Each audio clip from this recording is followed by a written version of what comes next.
سکتا ہے۔ اے ایمان والو، انہیں اپنا دوست نہ بناؤ، اس لیے کہ یہودی اور عیسائی آپس میں ایک دوسرے کے دوست ہیں، اتنا بھی کافی تھا۔ لیکن اللہ تبارک و تعالی نے معیار ہی بدل دیا اور اتنا بڑا حکم ارشاد فرمایا۔ اس آیہ مقدسہ نے ہر چیز کو اپنے دامن میں سمیٹ کے رکھ دیا۔ یہودی اور عیسائی کو اپنا دوست نہ بناؤ، اس لیے کہ وہ آپس میں ایک دوسرے کے دوست ہیں۔ تو بات اتنی بھی کافی تھی، لیکن فرمایا اللہ تعالیٰ نے وَمَن يَتَوَلَّهُم مِّنكُمْ، جو تم میں سے انہیں اپنا دوست بنائے گا۔ تمہیں منع کر دیا ہے، ہم نے روک دیا ہے کہ دوست بنانا، اور اگر وَمَن يَتَوَلَّهُم مِّنكُمْ، جو تم میں سے، وَمَن يَتَوَلَّهُم مِّنكُمْ، جو بھی تم میں سے انہیں اپنا دوست بنائے گا فَإِنَّهُ مِنْهُمْ، تو وہ انہی میں سے ہے۔ تمہیں بتا دیا ہے کہ دوست یہودی اور عیسائی کو کبھی دوست بنانا، اور اگر بناؤ گے تو پھر تم، اور پھر جو قرآن مجید نے بات اس آیہ مقدسہ کو جو ختم فرمایا تو فرمایا ان اللہ لا یہدی القوم الظالمین، بے شک اللہ ظالموں کی قوم کو ہدایت نہیں دیتا۔ ظلم کرنے والوں کے نصیب میں ہدایت نہیں ہوتی، وہ ظلم کرتے رہتے ہیں اور انہیں سمجھایا جائے تو مانتے بھی نہیں، اس لیے کہ ہدایت ان کا نصیب نہیں ہوتی۔ میرے بھائی، دنیا میں بد نصیب ہے وہ شخص جو غلطی کرتا ہے اور پھر مانتا بھی نہیں، اور دنیا میں کم ظرف ہیں وہ لوگ، کم ظرف جو اپنے ظالم ہونے کے باوجود ظلم پر وضاحتیں پیش کرتے ہیں، اپنی غلطیوں کا اعتراف کرنے کی بجائے ان پر دلیلیں دیتے ہیں، چھوٹے ظرف کے لوگ۔ اللہ تبارک و تعالیٰ نے فرمایا یہودی اور عیسائی کو کبھی دوست نہ بنانا۔ میرے بھائیوں، میرے بزرگوں، میرے دوستوں، ہمارا دین تعصب سے پاک ہے لیکن تسلب کا حامی ہے۔ تعصب کا مطلب یہ ہوتا ہے کہ کہنا مار دو دوسرے کو، برداشت ہی نہ کرو، اور تسلب کا مطلب یہ ہوتا ہے کہ اپنے دین میں پختہ ہو جاؤ، اپنے دین میں پکے ہو جاؤ۔ اب ہم نا ہر روز نماز کی نیت باندھتے ہیں، اللہ اکبر، سورۃ فاتحہ پڑھتے ہیں، اہدنا الصراط المستقیم صراط الذین انعمت علیہم، اتنی بھی بات بڑی تھی، کافی تھی۔ اے اللہ ہمیں صراط مستقیم پہ چلا اور ان لوگوں کے رستوں پہ چلانا جن پر تو نے انعام کیا، بڑی بات تھی، مثبت بات ہو گئی، منفی بات کی ضرورت نہ تھی۔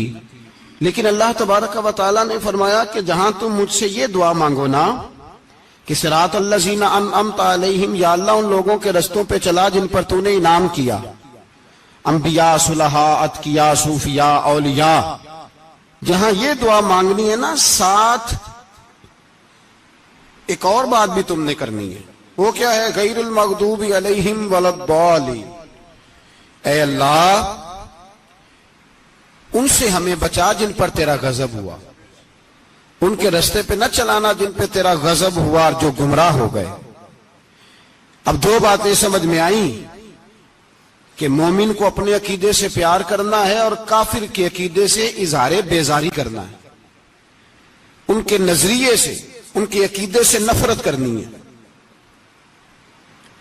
کافر کے عقیدے اور نظریے سے، اس کا کیا مطلب ہے؟ تسلب کا مطلب ہوتا ہے اپنے دین میں پکا ہونا۔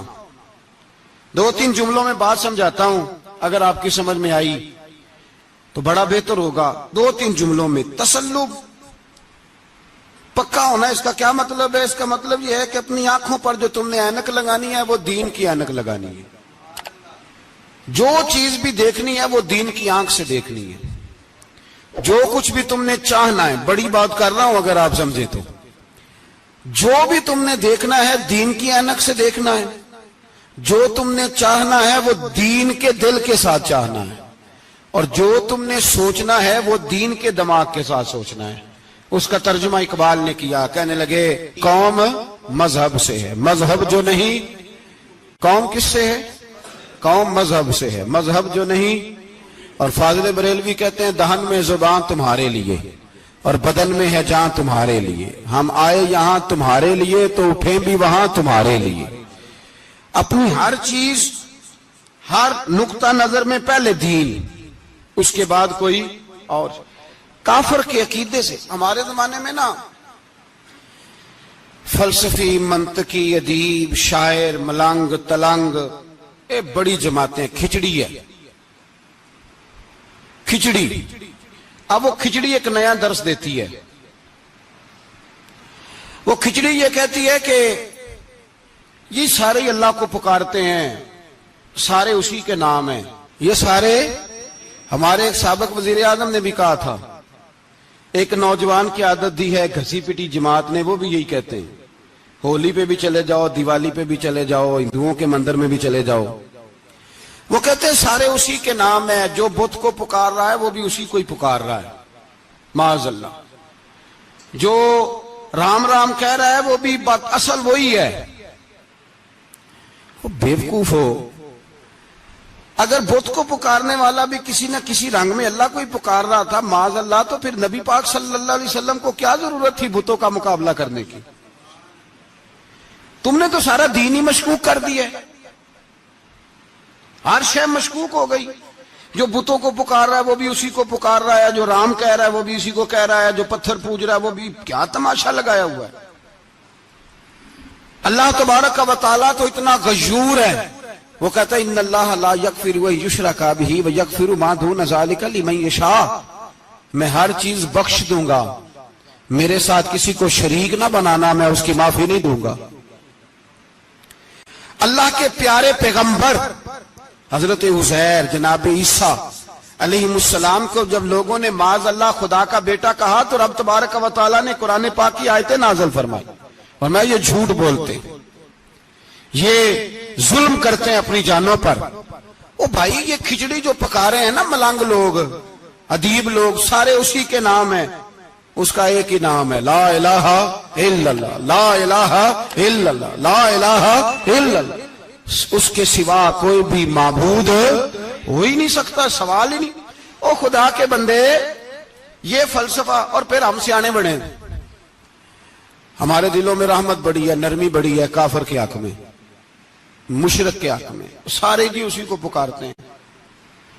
تو زیادہ مہربانی کرنے والا ہے یا نبی پاک زیادہ رحمت للعالمین ہے؟ حضور نے تو فرمایا بت کے پجاری سے جہاد ہوگا تلوار کے ساتھ, پنڈت اور جوگی کاٹے جائیں گے تلوار کے ساتھ. جو اللہ تبارک و تعالیٰ کی توحید میں کسی کو شریک کرے گا مسلمان اس کے خلاف اٹھیں گے. تو کہہ رہا سارے یہ ایک ہیں. تسلب نہیں, دین کی پختگی نہیں. ہمارے ہاں لوگ مسئلہ پوچھتے ہیں, پاکستان میں جو عیسائی رہتے ہیں نا وہ غریب ہیں, پاکستان میں جو عیسائی رہتے ہیں نا وہ, اور جو امریکہ میں رہتے ہیں. پاکستان کے اندر جو لوگ ہیں نا وہ مسئلہ پوچھتے ہیں, کہتے ہیں جی عیسائیوں کے ساتھ کھانا پینا جائز ہے. میں نے کہا امریکہ میں جب رہتے ہو تب کیوں نہیں پوچھتے؟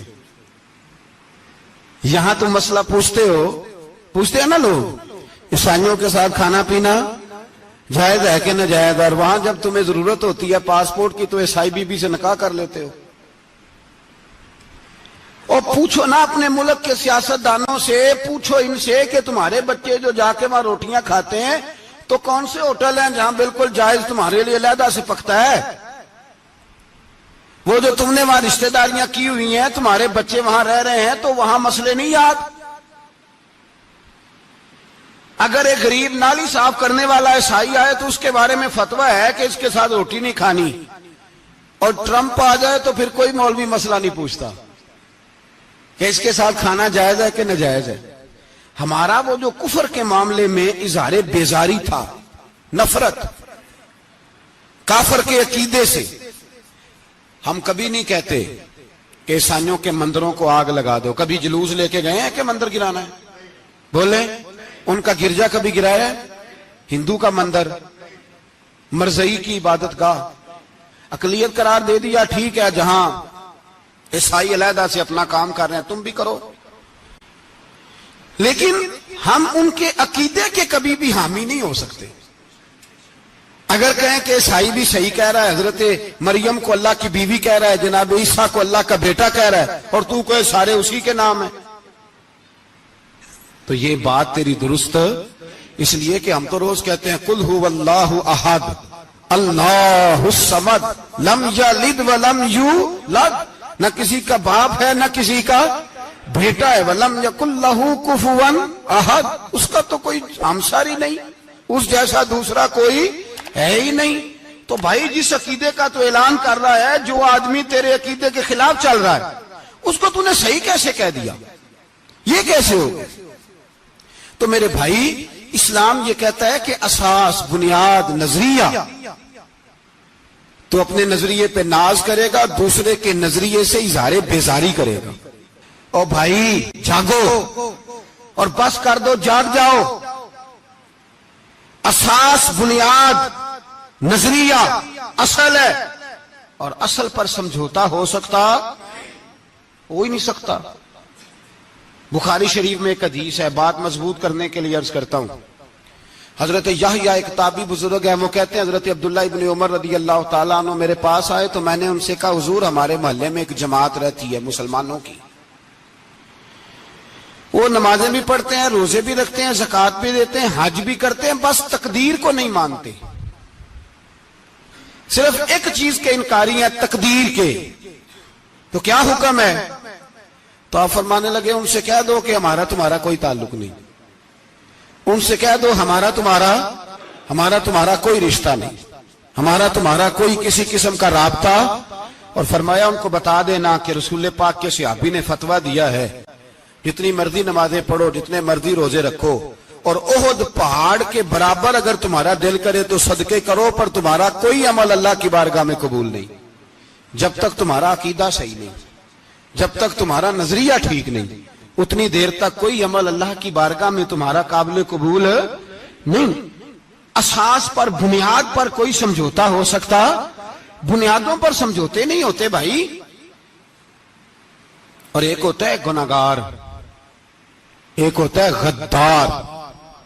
گناہگار اور غدار میں بڑا فرق ہوتا ہے۔ ایک آدمی شراب پیتا ہے، کسی نے اس کو منع کیا تو اس نے کہا یار میری غلطی ہے، آئندہ نہیں پیوں گا، وہ گناہگار ہے۔ ایک نے کہا نہیں پینی چاہیے، وہ کافر ہے۔ ایک نماز نہیں پڑھتا، اس کو کہا پڑھ، بہانے لگاتا ہے، کپڑے نہیں صحیح، رمضان سے شروع کروں گا، کوشش ہے بس، وہ گناہگار ہے۔ ایک کہتا ہے نماز پڑھنی نہیں چاہیے، وہ کافر ہے۔ ایک کے جیب میں پیسے تھے، حج کرنے نہیں گیا، بہت بڑا گناہ کیا۔ ایک کہتا ہے حج کرنا ہی نہیں چاہیے، وہ کافر ہو گیا۔ او بھائی گناہگار اور ہوتا ہے، غدار، دونوں میں فرق ہے۔ اب تو غداریاں ہو رہی ہیں، سرے عام حملے ہو رہے ہیں، حکومتوں پر پریشر ہے۔ یورپ ایک منٹ سے پہلے مرزئی کو ویزا دیتا ہے، قادیانی کو ویزا دیتا ہے۔ یہ سپر کافر ہے قادیانی اور مرزئی، اور بڑی ذمہ داری سے کہہ رہا ہوں، یہ کل بھی کافر تھے، آج بھی، کل بھی کافر تھے اور آج بھی، اور قیامت تک۔ اور اگلی بات سن لو، من شکا فی کفر ہی فقد کفر، جو ان کے کفر میں شک کرے وہ بھی کافر ہے۔ سن لو، یہ فتویٰ دے دینا بے شک جس کو مرضی۔ من شکا فی کفر ہی فقد کفر، جس بندے نے مرزئی کے، قادیانی کے کافر ہونے میں شک کیا، وہ بندہ بھی پکا کافر ہے، پیٹا کافر ہے، جس نے ان کے کافر ہونے میں۔ تو جڑے آکر سانو پتہ ہی نہیں لگا اسی کی کر بیٹھے، ان کے لیے کوئی قانون نہیں۔ وہ جس نے کہا ہے نا مرزئی اس کا قانون بدلنا ہے، اس کو ایک پرچی تیری میری بھی شامل ہے۔ ایسے ہی نہ کہنا کہ وہ بڑے بے ایمان نکلے، کافر نکلے، تو نے بھی ٹھپا لگایا ہے، تو ساتھ ہے، تو شامل ہے۔ جب قومی اسمبلی میں یہ قرارداد پیش ہو رہی تھی تو ان کو ووٹ دینے والے ان کے گناہ میں شریک تھے، مجرم تھے، ساتھ شامل تھے، ان کو معافی نہیں ملے گی، ان کو لمبی توبہ کرنی پڑے گی اللہ کی بارگاہ میں، انہیں آنسو بہانے پڑیں گے ان کو ٹھپے لگانے کی وجہ سے۔ بچ نہ جایا کرو کہ حکمران برے ہیں تو ہم بڑے نیک پرہیزگار ہیں. چھپے لگانے والے ساتھ شریک ہے جرم. کہتے پتہ ہی نہیں چلا. کیسے پتہ نہیں چلا؟ کیسے پتہ نہیں چلا؟ یہ تو جو مدہوش ہوتے ہیں انہیں پتہ چل جاتا ہے یہ نبی پاک کی عزت کی بات ہو رہی ہے. بندہ مدہوش ہو نا، مدہوش بے ہوش ہو مسلمان، رسول اللہ کی بات ہو تو اس کی بھی آنکھیں کھل جایا کرتی ہیں. اور تم جاگتے پڑھے لکھے اسمبلیوں میں بیٹھے مالدار، تم پتہ ہی نہیں چلا قانون بدل گیا، خبر ہی نہیں ہوئی. یہ دھوکہ کسی اور کو دینا. ہم تمہارے ان دھوکوں میں آنے والے کہ کسی اور کو سنانا کہانیاں. ہمیں نہیں سمجھ آتی تمہاری کہانیاں. کہتے غلطی ہو گئی، بھول گئے. اور وزیر اعلیٰ صاحب کہتے ہیں اس کو نکال دینا چاہیے. کس نے نکالنا ہے نا تماشا. کہتے ہیں اس کو نکال دینا چاہیے جس نے اس قانون میں. تو کس نے نکالنا ہے؟ حکومت تو آپ کی ہے، تو کون نکالے گا؟ شرم کرو، مر جاؤ ڈوب کے. یہ تمہارا طریقہ ہے؟ جرم کرتے ہو اور جرم کر کے کہتے ہو نہیں نہیں نکال دینا. کون نکالے گا؟ نکالو پتہ چلے تمہارا. امیر ملت پیر جماعت علی شاہ صاحب محدث علی پوری رحمت اللہ علیہ، پیر صاحب فرماتے ہیں جب پاکستان بن رہا تھا تو ہم نبی پاک صلی اللہ علیہ وسلم کی عظمتیں بیان کیا کرتے تھے.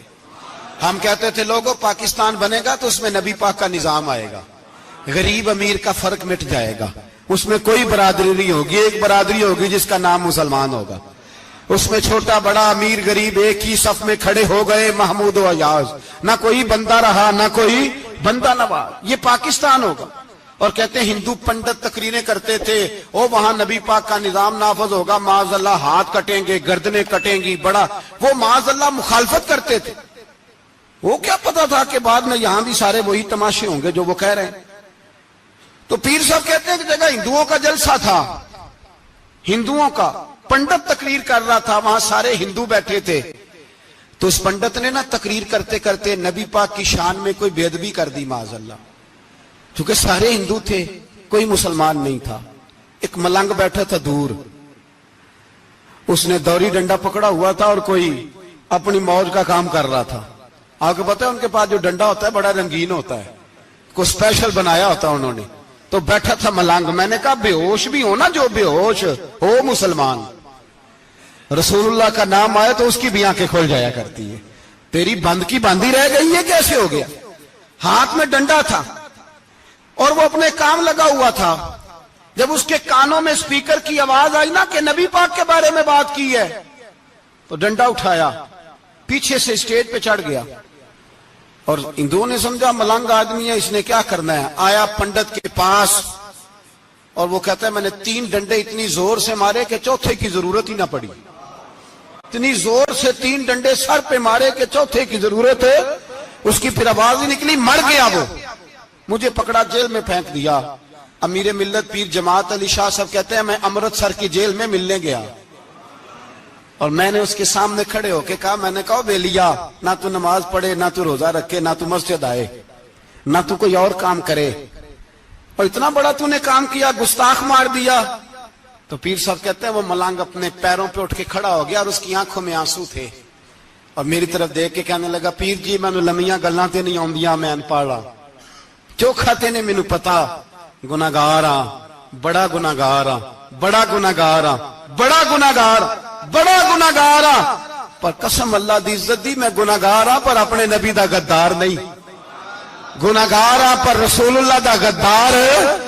کوئی بات نہیں، اگر کوتاہیاں کرتا ہوں تو اب یہ تو نہیں نہ ہو سکتا کہ اونچی اور سچی سرکار کی کو میرے سامنے بے ادبی کر کے چلا جائے. یہ تینوں پتہ ہی نہیں لگا، تو کہتا خبر ہی نہیں ہوئی، کب ہو گیا پتہ ہی نہیں تھا. وضاحتیں دیتا پھرتا ہے. اور کچھ مولوی ملا جو دھبا ہے دین کے نام پہ وہ وضاحتیں دیتے پھرتے ہیں، کہتے ہیں مناظرے کر لو، شرم کرو.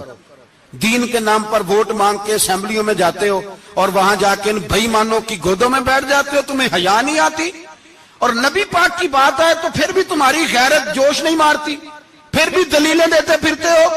میرے رسول پاک علیہ الصلوۃ والسلام کے غلاموں یاد رکھو، دین میں تسلط پیدا کرو، مضبوطی. کل لوگ مسئلے پوچھا کرتے تھے کہ صحابی کا اہل بیت کا بے ادب ہے تو اس کے جنازے پہ جائیں کہ نہ جائیں. اب نہیں لوگ پوچھتے، اب ہمارے دلوں میں فتوے زیادہ آ گئے ہیں، مرضی کرتے پھرتے ہیں. ہمارا بچہ کسی بد مذہب کی مسجد میں جاتا ہے ہم کہتے ہیں نہیں نہیں ویسے ہی جاتا ہے. تجھ سے پوچھا جائے گا، اس دن پتا چلے گا، جس دن تم مرے گا تو تیرے لیے دعا بھی نہیں کرے گا، تیری قبر پہ بھی نہیں جائے گا، تجھے پتا چلے گا اس دن کہ ویسے ہی جاتا ہے کہ ایسے جاتا ہے. کوئی پابندی نہیں، کوئی تسلط بھی نہیں، عقیدے میں ایمان میں کوئی پختگی نہیں، ہمیں خیال ہی نہیں کہ کدھر جا رہی ہیں اولادیں، سوچتے ہی نہیں ہم. خیال ہونا چاہیے، سمجھ ہونی چاہیے. میرے رسول پاک علیہ الصلوۃ والسلام کے صحابہ میں تسلط تھا، تسلط. سگی اماں بھی اگر بے ایمان ہوتی تھی تو صحابہ قریب نہیں آنے دیتے تھے. حضرت اسماء بنت ابی بکر صدیق ان کی ماں مشرکہ تھی.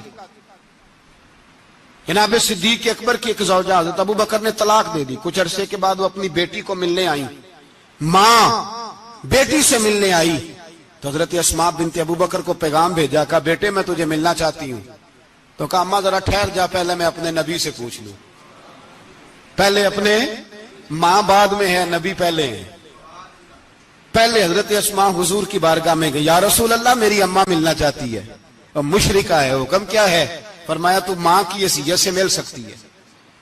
انہوں نے تو سگے ماں باپ سے ناطے توڑ لیے، سگے رشتہ داروں سے، اور تو ان سے دوستیاں ختم نہیں کر سکتا، تیرا تعلق بھی نہیں.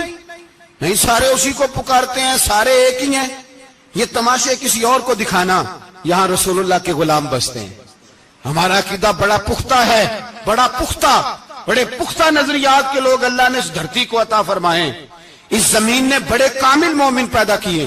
بھائی یاد رکھو، رسول پاک علیہ الصلوۃ والسلام کے غلاموں میں اپنے دین کے لیے تسلط تھا، پختگی تھی، کفر سے بیزار رہتے تھے. اگر سب کو ایک میں ایک ہی کرنا تھا تو پھر اتنی لمبی چوڑی جدوجہد، امیر حمزہ کا کلیجہ نکل گیا، کان کٹ گئے، سب کچھ ہو گیا، اور آج تم ان شہیدوں کی لاشوں پہ کھڑے ہو کے کہتے ہو کہ یہ تو ایسے ہی کٹ گئے. مذاق ہے یہ؟ کوئی مذاق ہے؟ اصل بات بتاؤں آپ کو کیا ہے؟ دین مفت میں ملا ہے، اور جو شے مفت مل جاتی ہے اس کی قدر نہیں ہوتی. قدر دین نبی دا ایک ہی جانن دنیا دار کمینے، دین نبی دا جانن والے سونگے وچ مدینے. تجھے کیا پتا، تجھے کیا خبر اس دین کی؟ تجھے خبر ہی نہیں میرے رسول پاک کا پسینہ کتنا بہا ہے. کبھی تیرا پھیرا لگے تو احد کے پہاڑ سے جا کے پوچھنا نبی پاک کا خون کتنا بہا ہے. کبھی ٹائم ملے نا ملک شام جا اور حضرت بلال کی قبر پہ کھڑے ہو کے پوچھ دین کتنا قیمتی ہے. اور پھر اس سے زیادہ بات پوچھنی ہو نا کبھی تو مدائن جا، حضرت سلمان فارسی کے مزار کے پاس ان سے پوچھ دین کی قیمت کتنی ہے.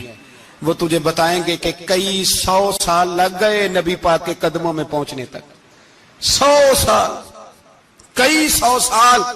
اور اگر پھر بھی تجھے تسلی نہ ہو تو جنت البقیع میں جا اور سیدہ طیبہ طاہرہ حضرت فاطمہ الزہرا سے پوچھ. ان سے پوچھ بی بی اس دین کی قدر کیا ہے. وہ تجھے بتائیں گی کہ جب دین کے چہرے پہ سرخ رنگ بھرنا تھا تو میں نے حسین کا خون دے کے بھرا.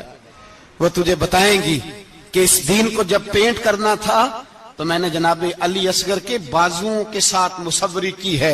اس کو آسان سمجھ رکھا ہے لوگوں نے، آسان سمجھ رکھا ہے. کہا تم کٹ گئے. اور آج اٹھنے والا صوفی اور درویش کہتا ہے سارے ایک ہی ہیں، سارے اسی کو مانتے ہیں. جس سیاستدان کا دل کرتا ہے وہ جا کے مندروں میں پوجا کر آتا ہے، جس کا دل کرتا ہے وہ جا کے ہندوؤں کی ہولی اور دیوالی میں شریک ہو جاتا ہے. سب ایک ہی ہیں. اگر ایک ہی تھے تو حسین کا علی اصغر کیوں شہید ہوا؟ اگر سب ایک ہی تھے تو جناب علی اکبر کیوں شہید ہوئے؟ سارے ایک ہی تھے تو پھر ٹھیک ہے، مست رہنا چاہیے تھا. یہ مذاق ہے اتنی قربانیاں؟ شرم ہی نہیں آتی بات کرتے ہوئے؟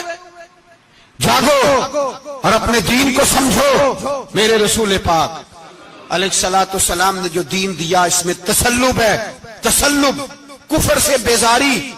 کتنی بیزاری؟ حضرت ام حبیبہ رضی اللہ تعالیٰ عنہ ام المومنین ہے، یہ ہماری اماں ہیں. ام، ماؤں کے نام تو بچوں کو آنے چاہیے نا. یہ مومنوں کی ماں ہیں، ابو سفیان کی بیٹی ہیں. حضرت ابو سفیان رضی اللہ تعالیٰ عنہ کی بیٹی نبی پاک کی زوجہ ہیں. جناب امیر معاویہ رضی اللہ تعالیٰ عنہ کی سگی بہن حضور کی زوجہ تھی. بہت بڑے امیر باپ کی بیٹی تھی. مدینے جب آئیں تو نبی پاک کے گھر میں غربت دیکھی. آزمائش دیکھی، کئی کئی دنوں کے فقر اختیاری کے جلوے دیکھے۔ ابو سفیان ایک مذاکرات کے سلسلے میں مدینے آئے اور کہتے ہیں میں نے سوچا سیدھا اپنی بیٹی کے گھر جاتا ہوں، تو کہتے ہیں میں حضرت ام حبیبہ کے صحن میں داخل ہوا تو چارپائی پہ بستر بچھا ہوا تھا، اور ام حبیبہ ایک سائیڈ پہ بیٹھ کر تو سوئی دھاگے کے ساتھ کوئی کام کر رہی تھی۔ ابو سفیان کہتے ہیں میری بیٹی کی نظر پڑی تو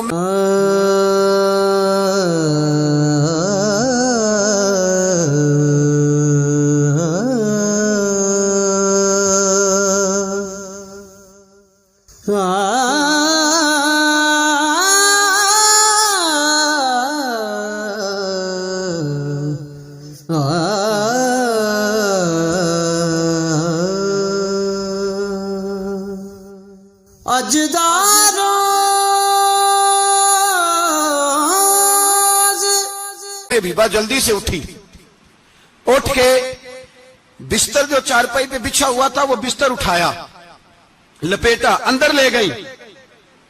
بعد میں باہر آئیں تو میں نے بیٹی کے سر پہ ہاتھ رکھا، میں نے کہا بیٹی میں سمجھ گیا ہوں، بستر پہ میری نظر پڑی ہے، لگتا ہے کئی سال پرانا ہے، پیوند بھی لگے ہوئے ہیں، تو اس لیے اندر رکھا ہی ہے کہ پرانے بستر پہ باپ کو بٹھاؤں گی، اس لیے رکھا ہی ہے۔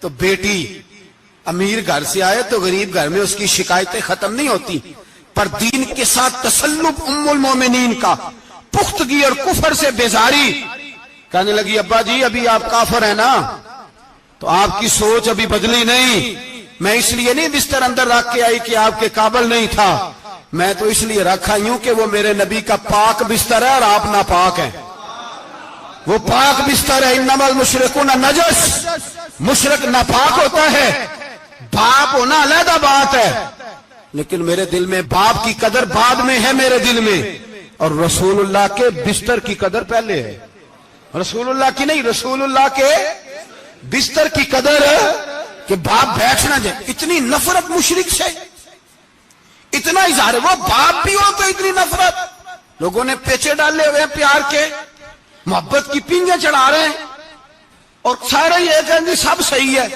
اور ہمارے دلوں میں نرمی، ہمارا اپنا جوان باہر جاتا ہے، وہ یہ نہیں دیکھتا کہ میں جس سے شادی کرنے لگا ہوں نیشنلٹی زیادہ ضروری ہے کہ ایمان، پیسے زیادہ ضروری کہ ایمان، دین زیادہ ضروری کہ دولت۔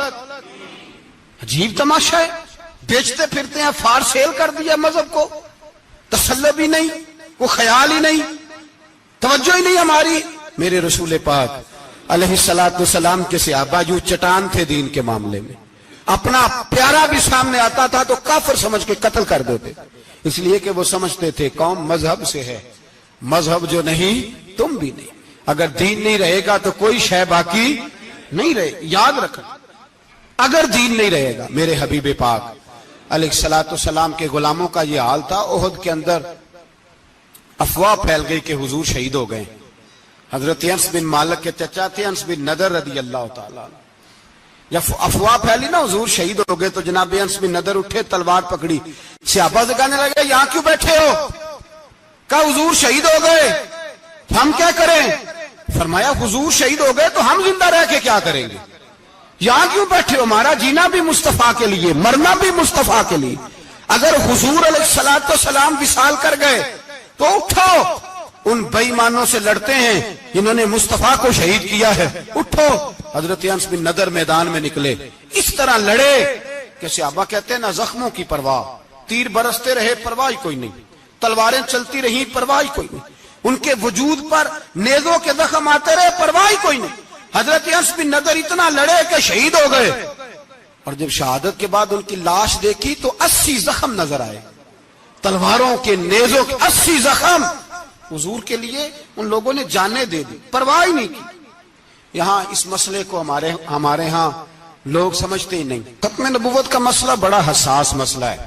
ما کان محمد ابا احد من رجالکم ولکن رسول اللہ وخاتم النبیین۔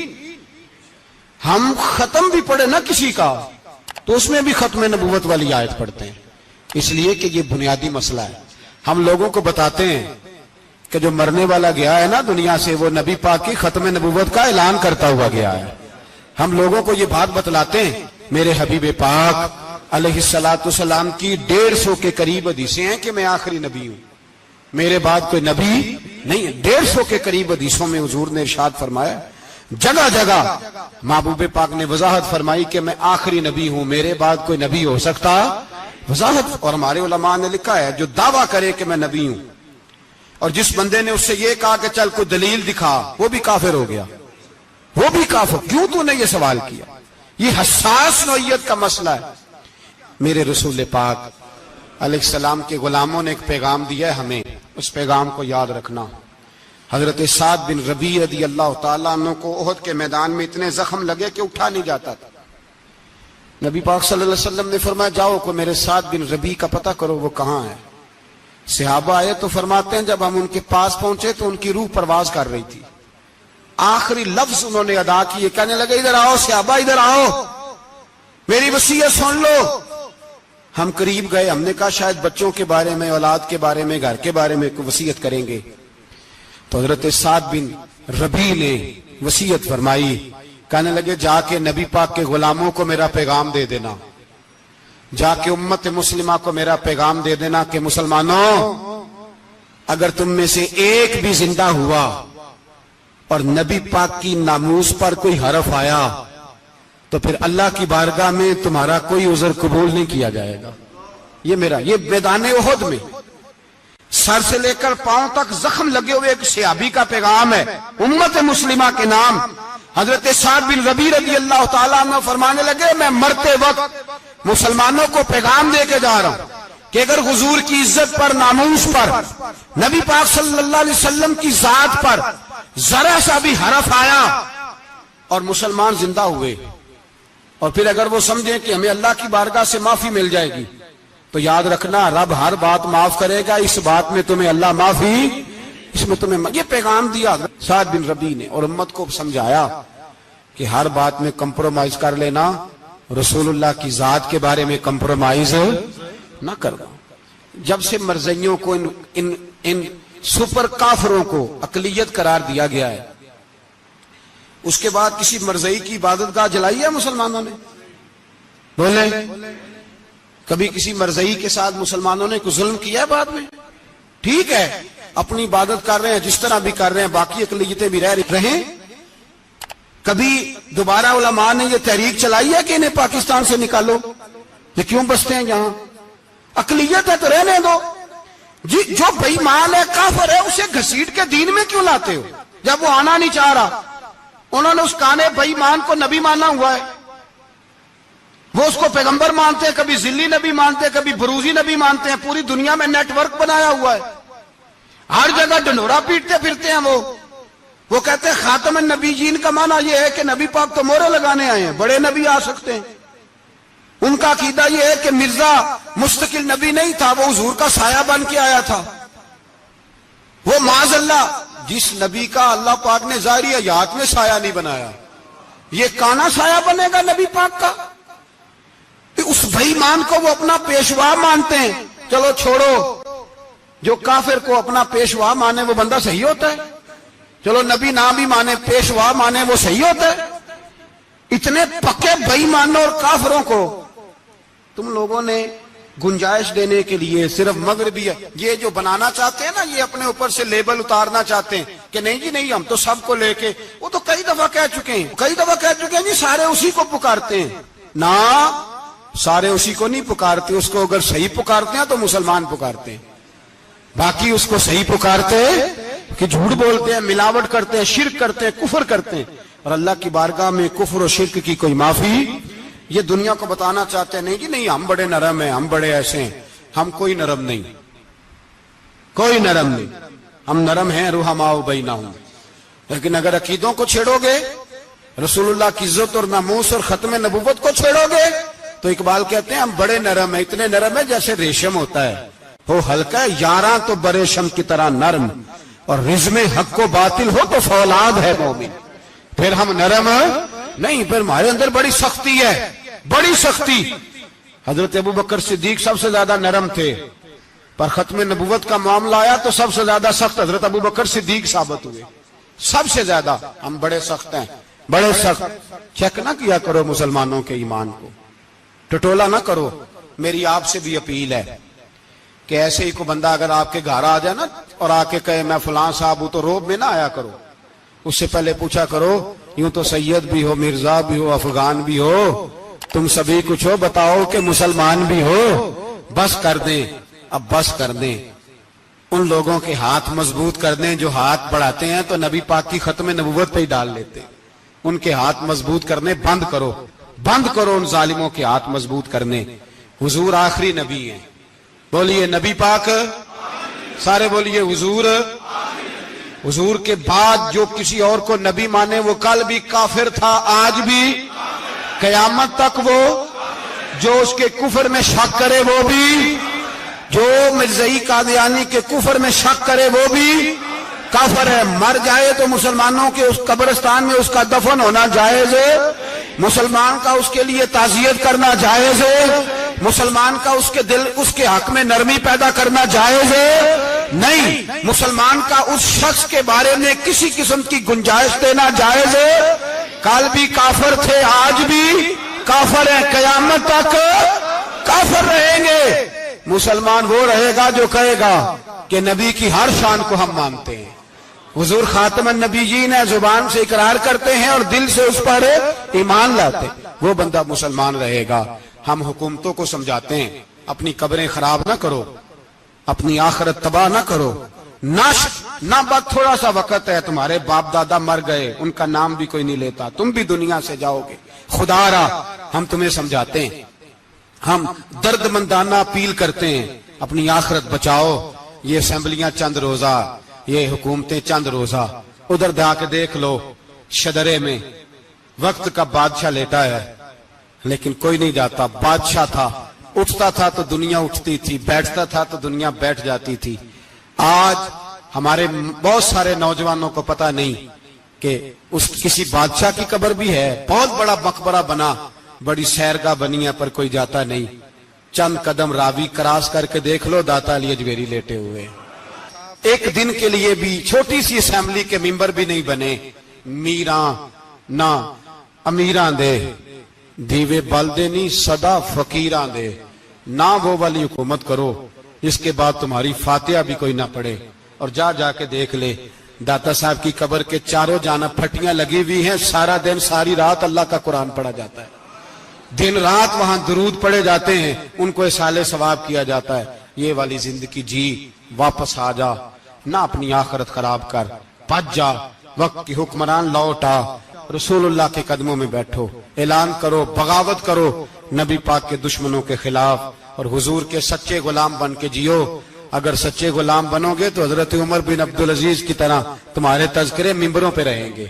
اور اگر غداری کرو گے, غداری, تو یزید کی طرح تمہاری اپنی اولادیں بھی تمہارا نام نہیں لیں گی, اپنی اولادیں بھی تمہارے تذکرے چھوڑ جائیں گی. یاد رکھنا, اللہ کی لاٹھی بڑی بے آواز ہے. کل من علیہ فان, فنا کر دیتا ہے ہر چیز کو. دعا ہے اللہ ہمیں سمجھنے کی توفیق عطا فرمائے.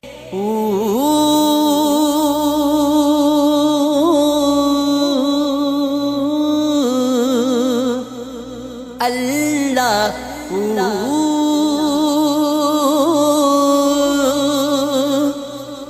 اللہ اللہ اللہ